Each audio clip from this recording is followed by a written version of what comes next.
வணக்கம். Follow of the regulatory framework. This hour we are going to discuss about SEBI stockbrokers and subbrokers regulations 1992.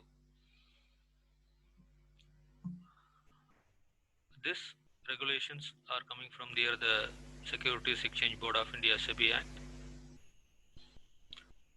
Specifically, it's provide the info regarding about brokers and subbrokers, how do they behave in executing orders of investor in stock market. We are all aware that stockbrokers and subbrokers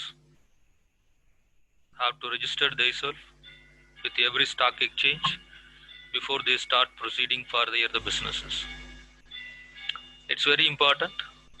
The stockbroker and subbroker has to follow the rules and regulations of the SEBI, because the entire business and beliefs as well as the dignity of the market is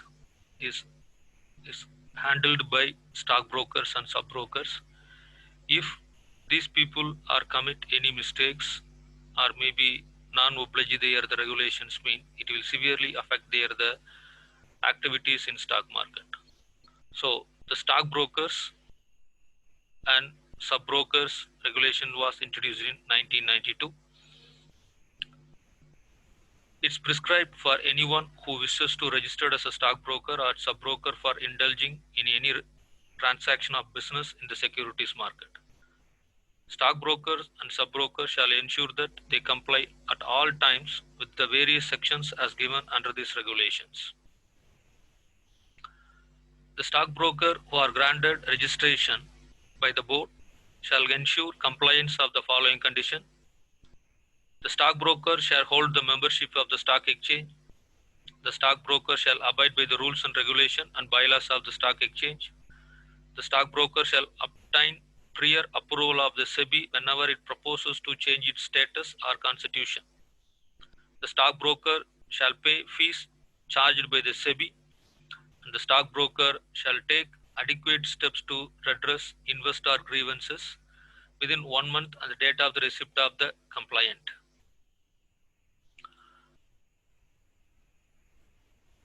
The stockbroker has to abide the code of conduct. It's specified in section 7. And regulation 10 specifies about the fees payable by the stockbrokers for the registration within the stipulated time frame.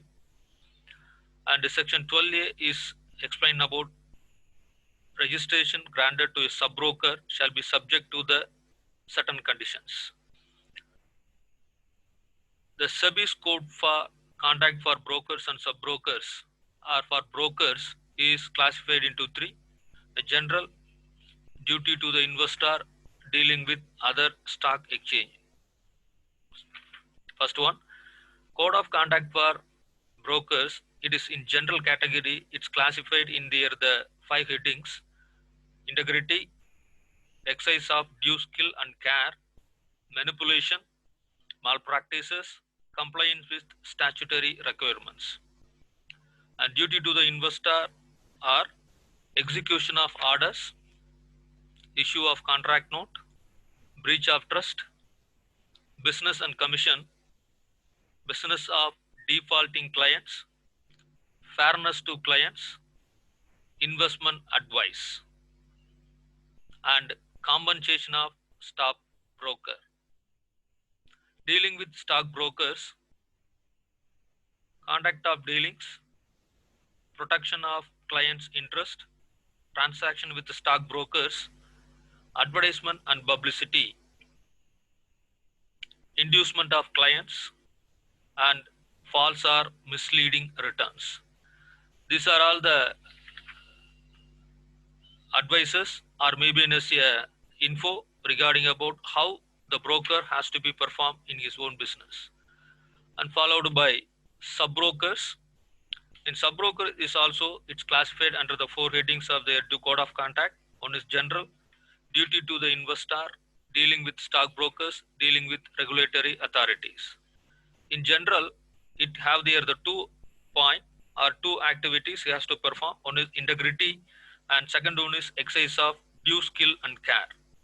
And in the duty to the investor, execution of orders, breach of trust, business and commission, business of defaulting clients, fairness to clients, investment advice, and the competence of sub-broker. Dealing with stockbrokers, it have their the duties, conduct of dealings, protection of clients' interest, transaction with the brokers, advertisement and publicity, inducement of clients. And coming with the dealing with the regulatory authorities, it's a general contract, failure to give information, false or misleading return, manipulation and malpractices. So what is the core point which you have to be understand by from this means, even though the broker and the sub-broker activities are classified in two, but functionally the brokers, sub-brokers are working for the stockbrokers, and whatever the what we called a plus or minus in activities, a fairness of activity or misleading of information or defaultness, anything mean, which will be entirely affecting the broker first. So it's very important, both have the responsibility to execute the order properly, but in more response is with the stock brokers to control over the sub brokers and take care of their activities performed by the sub brokers. Nandri.